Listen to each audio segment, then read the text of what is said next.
할렐루야.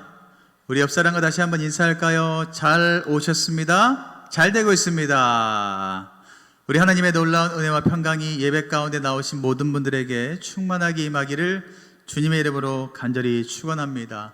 오늘부터는 요한계시록의 말씀을 한 달 동안, 2달 동안 여러분들과 함께 나누려고 합니다.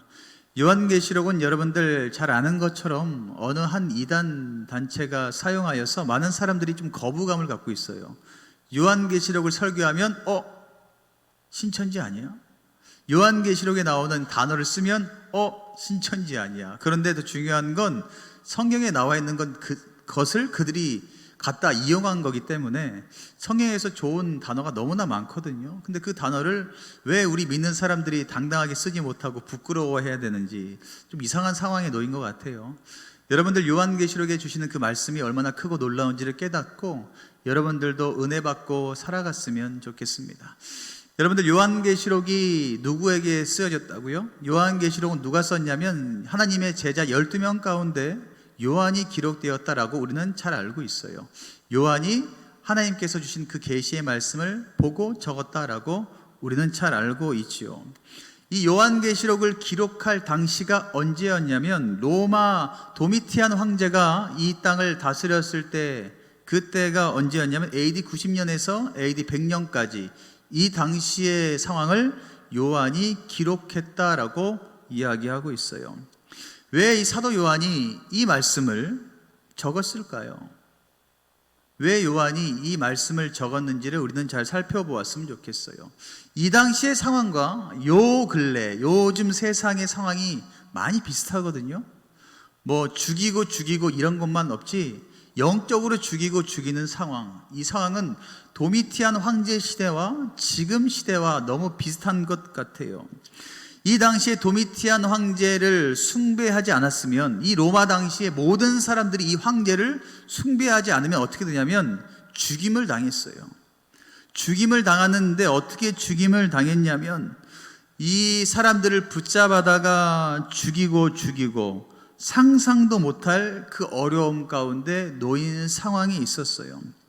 그 많은 유혹, 그 신앙생활을 하면서 하나님의 말씀을 지키고 우상 숭배하지 않고 신앙생활을 하며 신앙을 지키는 것은 너무나 어려웠어요. 이 당시에 로마 당시에 살았던 믿는 사람들, 그리스도인들이 신앙을 지키는 것은 너무나 어려웠거든요.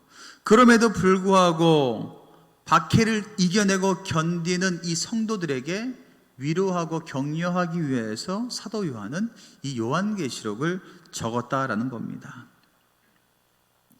요즘 교회와 비슷하지 않을까요?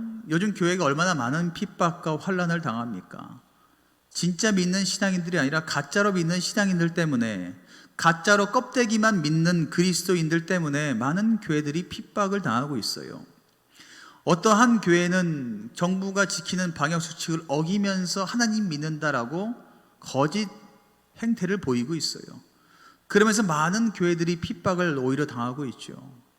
하나님을 진짜 믿는 사람이라면, 하나님께서 주신 진짜 사람들이라면 그렇게 하지 않거든요. 로마 시대와 지금 상황을 돌아보았을 때에 많은 이 어려움이 있는 성도들에게 사도 요한은 찾아와서 이야기하고 있어요. 내가 너무나 잘 알고 있어.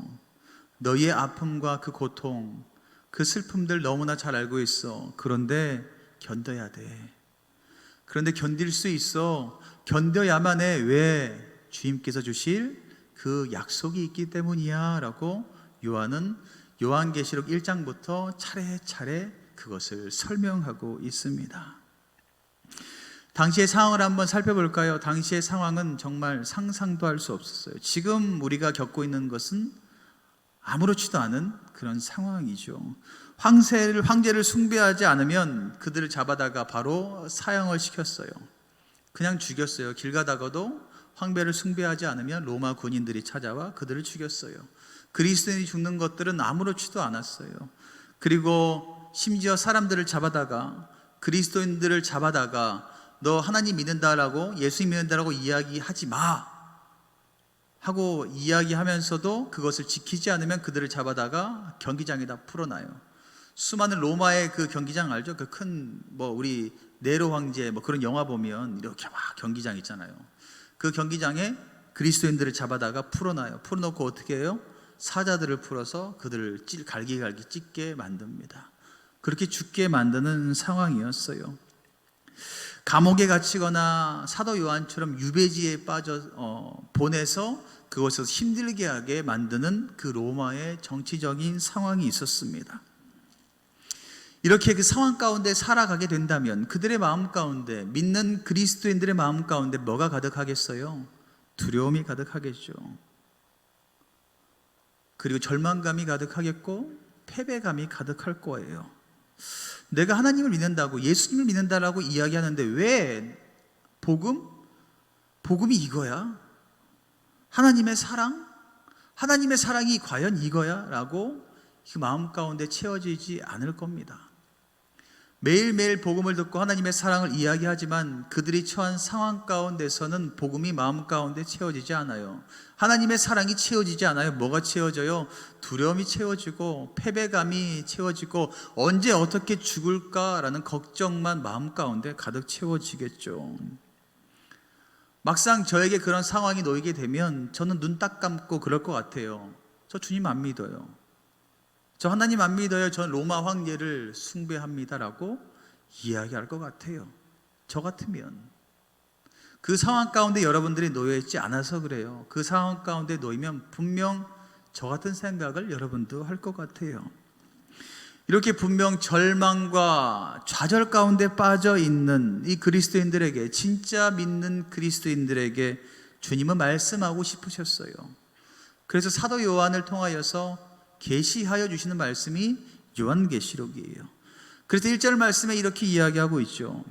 예수 그리스도의 계시라. 이는 하나님이 그에게 주사 하나님께서 요한에게 주신 말씀이래요.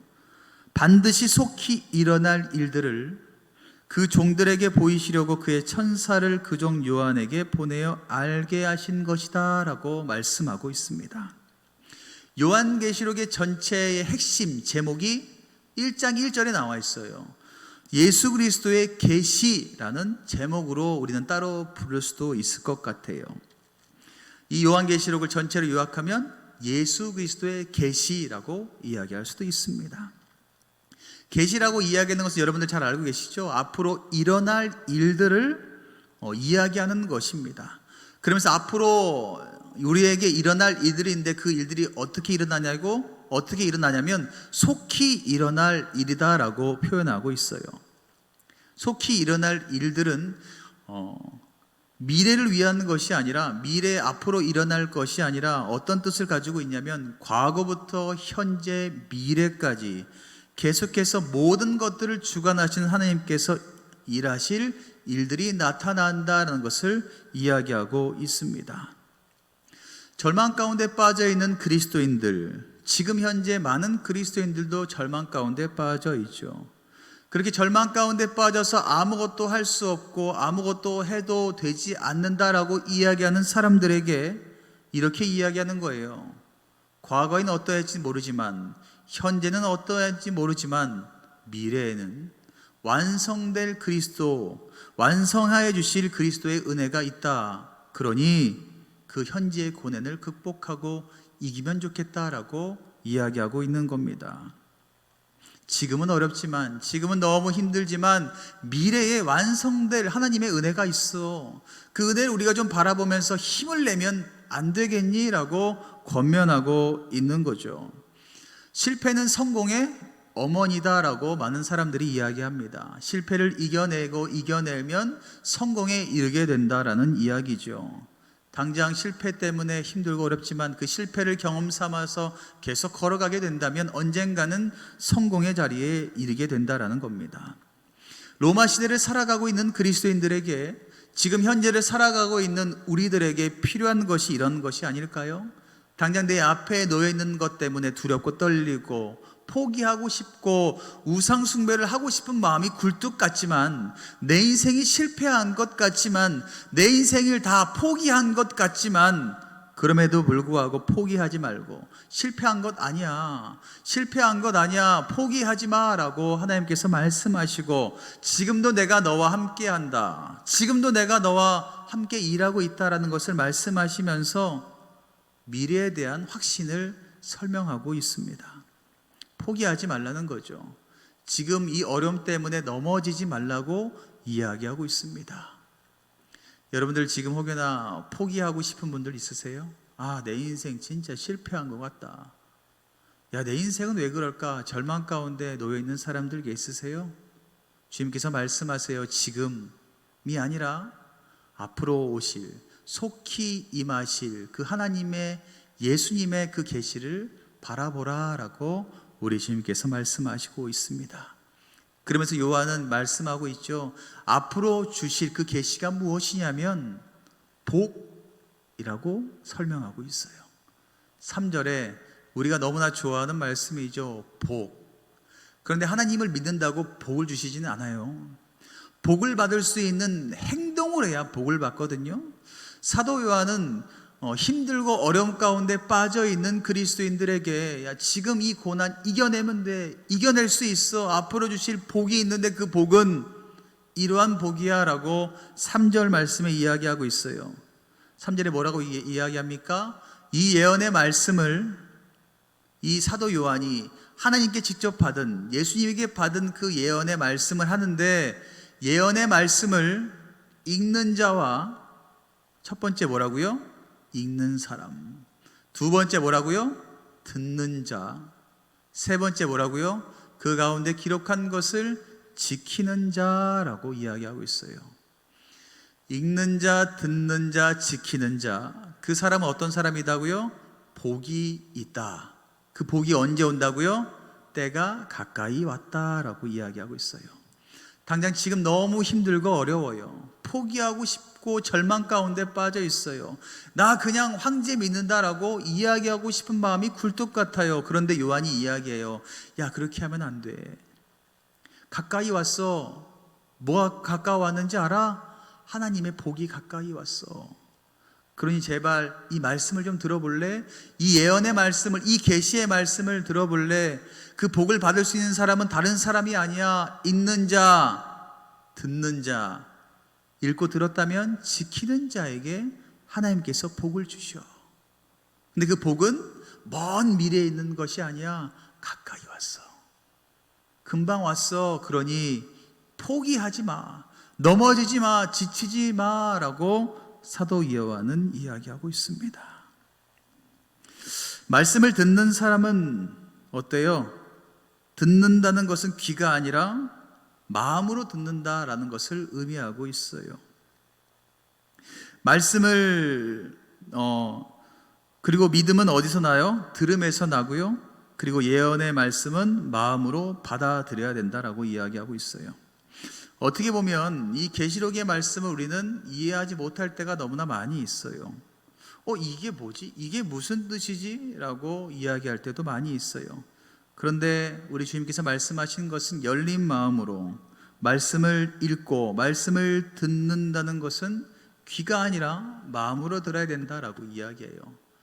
여러분들 오병이어 믿어져요? 안 믿어지죠. 눈으로 보면. 그 예수님께서 풍랑 가운데 허우적대는 제자들을 찾아오는 모습을 여러분들 상상 가겠어요? 물 위를 어떻게 걸어오시지?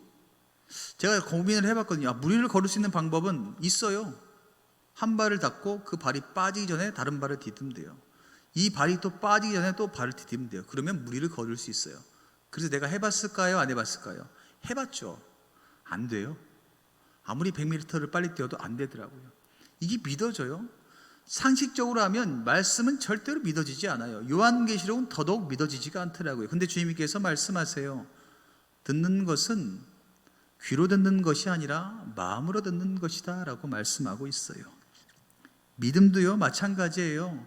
들음에서 끝나는 것이 아니라 마음으로 믿고 행할 때에 그것이 나에게 진짜 믿음이 되는 것임을 여러분들 기억하세요.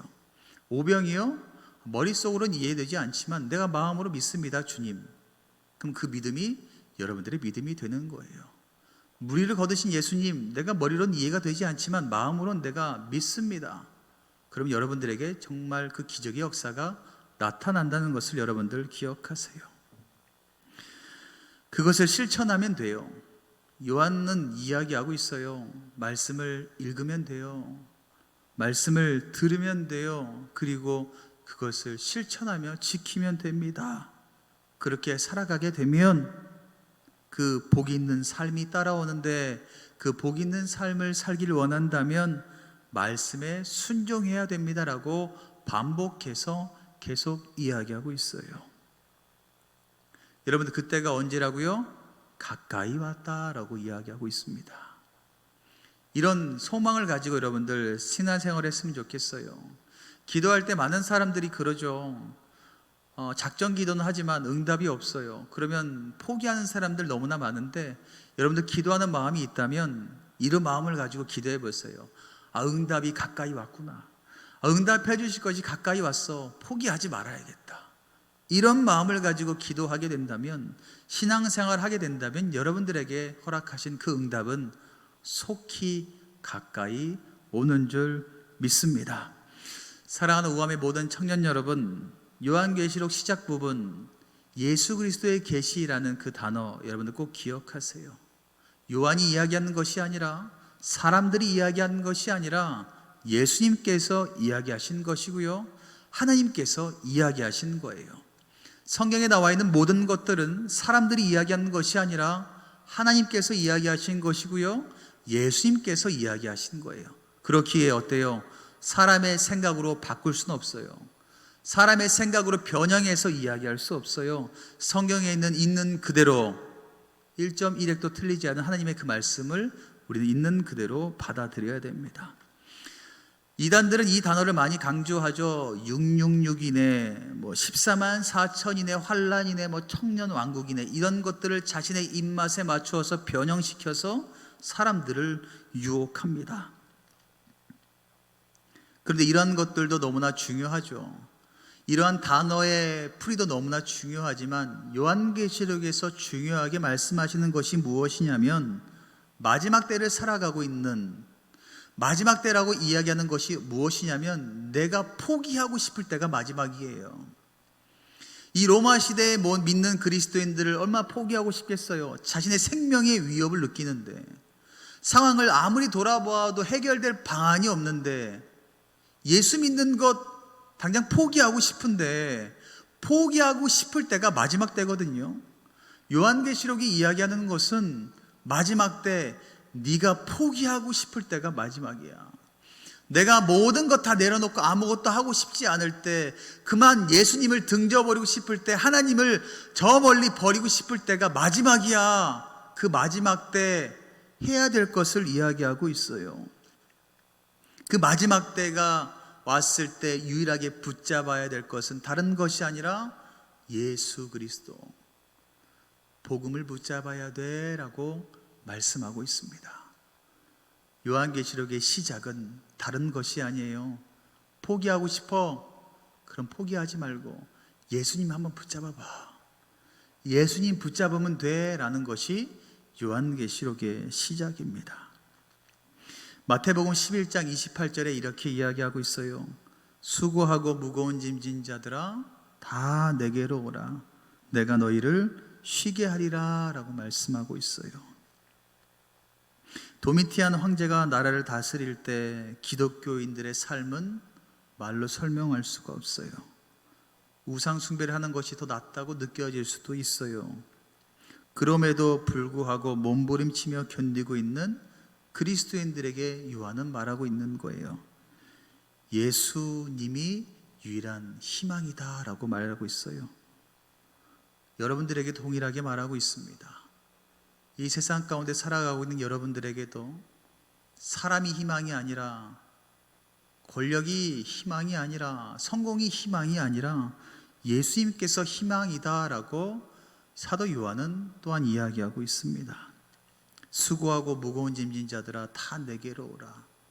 주님만이 줄 수 있는 것입니다. 쉼은요, 사람이 줄 수가 없어요. 주님만이 줄 수 있다는 것을 여러분들 기억하시길 바랍니다. 예수 그리스도의 계시라, 예언의 말씀을 읽는 여러분들 되었으면 좋겠고요, 듣는 여러분들이 되었으면 좋겠어요. 읽는다면, 듣는다면 변형해서 읽지 마시고요, 변형해서 듣지 마세요. 있는 그대로 읽고 있는 그대로 들으세요. 그리고 있는 그대로 지키며 행동하세요. 그러면 때가 가까이 온 하나님의 그 복이 여러분들에게 임할 겁니다. 그 복은 무엇인 줄 아세요? 아까 읽었던 것처럼 수고하고 무거운 짐진 자들아 다 내게로 오라, 내가 너희를 쉬게 하리라, 내가 너희와 함께 하리라. 이게 가장 큰 복이 아닐까요? 하나님이 함께 하신대요. 하나님이 쉬게 하신대요. 하나님이 다 해결해 주신대요. 이것보다 큰 복이 어디 있겠어요? 이 복이 바로 예수 그리스도 안에 있습니다. 예수 그리스도께서만 주실 수 있습니다. 여러분, 한 주간 동안 다른 것 바라보지 마시고요, 예수 그리스도와 한 분만을 한번 바라보지 않으실래요? 예수님만 바라보고 예수님만 의지하며 살아간다면 여러분들에게 허락할 그 복, 때가 가까이 올 거예요. 그 믿음 가지고 살아가는 저와 여러분들 되시기를 주님의 이름으로 간절히 축원합니다.